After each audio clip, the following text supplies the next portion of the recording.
वेळात गुंजून आलो आहे नव्या माताने एक सिंधी कविताचं वाक्य घरी आली सत्य सेकंड रिकमेंट तुलाय मित्र शत्रू दिकरा हात केला चोवियदी लैलात ही हमारी घरी आली बात ही हमारी घरी आली बात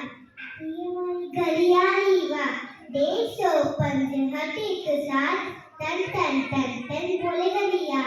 तन तन तन तन बोलेगा दिया तन तन तन तन बोलेगा दिया तन तन तन तन बोलेगा दिया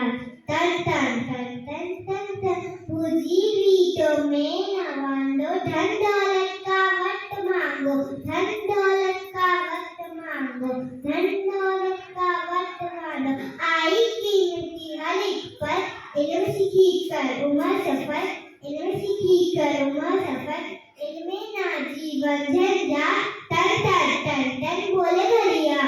तन तन तन तन बोले घड़िया तन तन तन तन बोले